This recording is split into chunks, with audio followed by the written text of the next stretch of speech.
গত স্বাধীন বাংলাদেশে 1979 সালে জামাত প্রতিষ্ঠিত হয়েছে। জামাতের যদি লক্ষ্য উদ্দেশ্য আর কর্মসূচি দেখেন, লক্ষ্য উদ্দেশ্য এবং কর্মসূচি জামাত প্রণয়নই করেছে স্বাধীনতা মুক্তিযুদ্ধের চেতনাকে আফুল করে। আমি আপনাকে বলি, আমাদের যে লক্ষ্য উদ্দেশ্য যে একটা ওয়েলফেয়ার স্টেট চাওয়া, আমরা যে বলেছি based on equity and justice through democratic strategies, প্রতিটা জিনিস আমাদের প্রোক্লেমেশন অফ ইন্ডিপেন্ডেন্সে আছে। অর্থাৎ জামাত চায় মুক্তিযুদ্ধের যে কাঙ্ক্ষিত লক্ষ্য, যে ক্ষুধা দরিদ্র মুক্ত, শোষণ মুক্ত, স্বপ্নের সোনার বাংলা উপহার দেয়া, জামাত সেভাবেই জামাতের কর্মসূচি প্রণয়ন করেছে। এর পাশাপাশি জামাত ইসলামী এই কর্মসূচির পাশাপাশি আপনি দেখবেন যে গত 30-40 বছর যদি জামাতের কন্ট্রিবিউশন গুলো দেখেন বাংলাদেশে, যে ইকোনমিতে জামাত একটা, আমি জানি না স্যার কি বললেন যে ইসলামী ব্যাংক জামাত কি বলেছে, আমি ওনার কথাটা ক্লিয়ার না। জামাত ইসলামী তো ইসলামী ব্যাংকে একটা ঐতিহাসিক ব্যাংক হিসেবে প্রতিষ্ঠিত করেছে। শুধু বাংলাদেশ না, গোটা পৃথিবীতে এটা অ্যাকসেপ্টেড। এবং আওয়ামী লীগ যখন এই ব্যাংকটা ফোর্সফুলি টেক ওভার করেছিল, আওয়ামী লীগের একটা জাস্টিফিকেশন ছিল যে জামাত এই জায়গা থেকে কোনো ফান্ডিং অ্যাবিউজ করেছে বা পজিশন।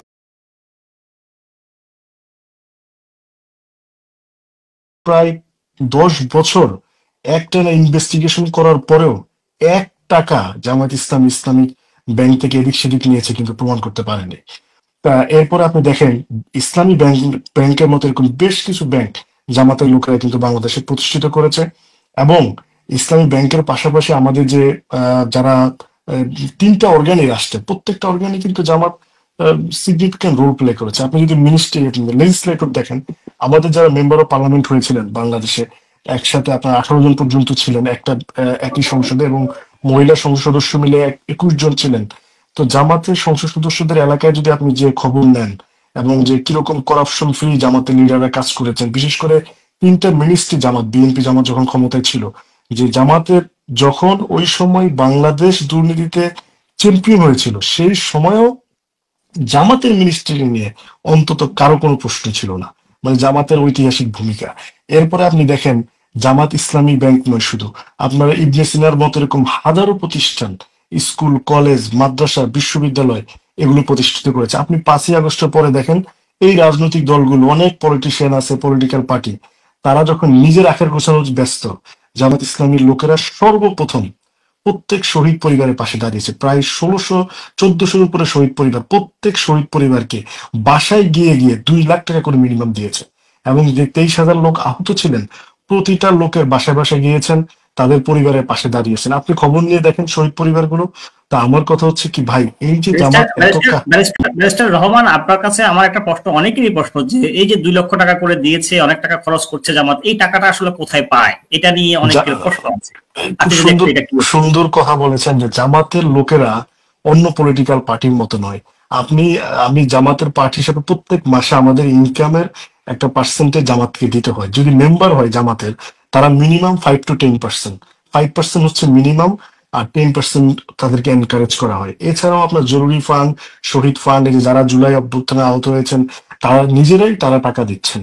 কারণ জামাত ইসলামী যখন লোককে রিক্রুইট করে, তখন তাকে এই স্বপ্ন দেখায় না যে তুমি জামাত করলে অর্থনৈতিকভাবে তুমি মুক্তি পাবা।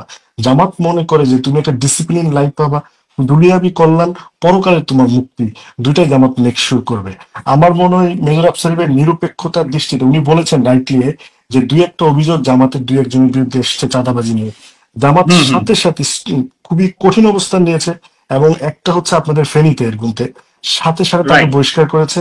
এবং আক্তার যাদের হোসেন, থেকে হ্যাঁ। চাঁদা নিয়েছে, হ্যাঁ, সাথে সাথে বলেছেন যে তার বিরুদ্ধে মামলা করো, আমরা তোমাদেরকে সহযোগিতা করো মামলা। জামাত এই জায়গায় জিরো টলারেন্স দেখাতে সক্ষম হয়েছে।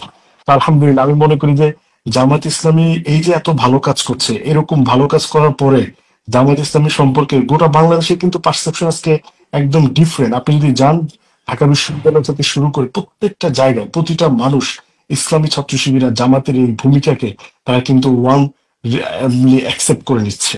এবং জামাতের লিডাররা যেখানেই যাচ্ছেন, মানুষ পঙ্গপালের মতো জামাতের কাছে আজকে দলে দলে মানুষ আসতেছেন। তো এই সময় আফসারি ভাই হয়তো ক্লিয়ার না, 1971-এ জামাত প্রথমত, বাংলাদেশ জামাত ইসলামী তো প্রতিষ্ঠিত হয়েছেন মুক্তিযুদ্ধের চেতনাকে আফুল করে। আর দ্বিতীয়ত হচ্ছে জামায়াত ইসলামী 1971 যেটা ছিল, সেই জামাত ইসলামী তো পলিটিক্যালি ওই সময় একটা অবস্থান ছিল, কিন্তু কখনোই তো জামাত সেটাকে ইয়ে করে নেই, জাস্টিফাই করে নেই, বা ওইটা তো সেটেল একটা issue. Settle in a sense, জামাতের যে প্রফেসর গোলাম আজম, ওনার যখন নাগরিকত্ব বাদ দেওয়া হয়েছিল, উনি তখন মহামান্য সুপ্রিম কোর্টে উইন করলেন।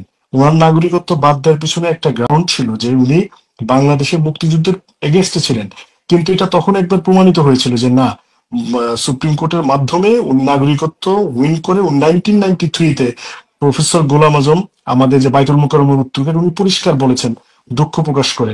আর আপনি আরেকটা জিনিস খেয়াল করবেন, এই যে জামাত ইসলামের একটা ঐতিহাসিক দল আজকে, এই রাজনৈতিক দলটি 1971-এ বাংলাদেশে কি 0.05% ভোটও পেত? বাংলাদেশে তো আমরা 20-30 বছর আগেও, 1990-র আগেও মানুষ কিন্তু জামাতের লোকই খুঁজে পেত না। কিন্তু এখন যখন আপনার ঘরে ঘরে জামাত ইসলামী, প্রত্যেকটা মানুষের কাছে আজকে মেসেজ ক্লিয়ার যে সত্যিকার অর্থে ইনসাফপূর্ণ স্বপ্নের সোনার দীপ্ত বাংলাদেশ যদি উপহার দিতে হয়, জামাত যে হিস্টোরিক্যালি যে ভূমিকা রোল প্লে করছে, ইকোনমির কথা বলেন আপনি, আমাদের আজকে দেখেন এই যে রাস্তাঘাটগুলো জামাতের লোকেরা নিজেরা, আমি গতকালকে একটা নিউজ দেখছিলাম, জামাতের কয়েকশো লোক একসাথে তারা রাস্তা নির্মাণ করছেন, ইটগুলো নিজের, যেখানে অন্য রাজনৈতিক দল ইটের টাকা চুরি করে মেরে বিদেশে ভাগে, সেখানে জামাত ইসলামের লোকেরা নিজের পকেটে টাকা দিয়ে রাস্তা, কল, কারখানা, ব্রিজ নির্মাণ করে দেন। তো এরকম একটা রাজনৈতিক দল যদি বাংলাদেশে, ব্যারিস্টার আব্দুল রহমান, জামাত একেবারে প্রতিষ্ঠা লগ্ন থেকে এই কাজগুলো করছে, এবং আপনি বলছেন আপনার ভাষায়, বা জামাত যখন নেতৃবৃন্দের বক্তব্য দেয় তারা এগুলোই বলছে, তাহলে জামাত বাংলাদেশের রাজনীতিতে বা বাংলাদেশের ক্ষমতায় আসীন হয় না কেন, বা আসে না কেন? এখানে এটা আপনি দেখেন ফখরুল ভাই, এখানে অনেকগুলো হিস্ট্রি আমি আপনাকে বলি।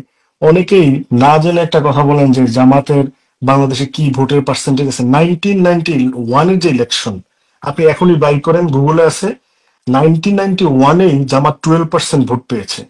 তা আজকে আপনি বলেন তো নিরপেক্ষভাবে, যার মিনিমাম কমন সেন্স আছে, যে 1991-এ জামাতের যে ভোটের পার্সেন্টেজ অ্যাটলিস্ট তো তার ডাবলের বেশি হয়েছে।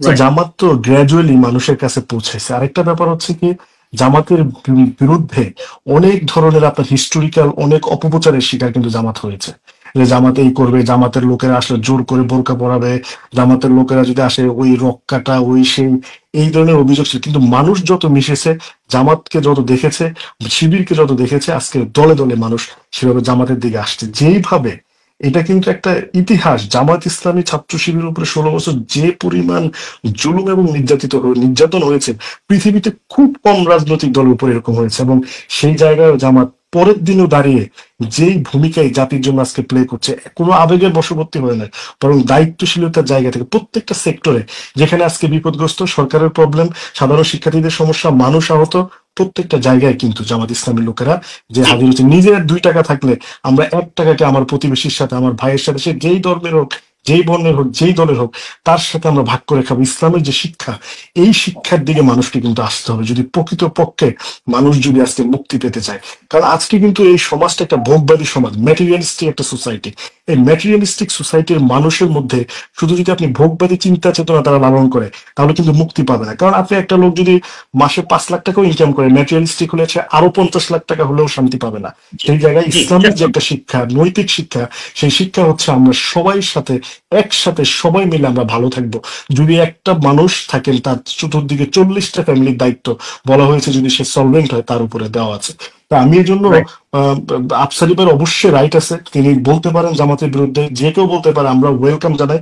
পাশাপাশি আমরা বলবো যেটা সত্য, আজকে জুলাই বিপ্লব কিন্তু দেখেন, এই যে শেখ হাসিনার একটা কথা, যে যারা ন্যায়ের পক্ষে কাজ করে, যারা সত্যর পক্ষে কাজ করে, তাদেরকে জামাত শিবির ট্যাগ দিয়ে তাদেরকে কিলিংকে জাস্টিফাই করা, এই যে আওয়ামী লীগের এভরি সিঙ্গেল থিং, যাকে হত্যা করা হয় জামাত শিবির, আবদারকে হত্যা করো জামাত শিবির, হিন্দুকে কোপায় মারো জামাত শিবির, দেশের টাকা পাচার করো, তার বিরুদ্ধে কথা বললে যে সে জামাত শিবির। এই জায়গা থেকে কিন্তু জুলাই আগস্টের পরে আমি মনে করি যে পরিবর্তন হয়েছে, সেই পরিবর্তনের রাজনীতিকে আমাদেরকে ধারণ করা লাগবে।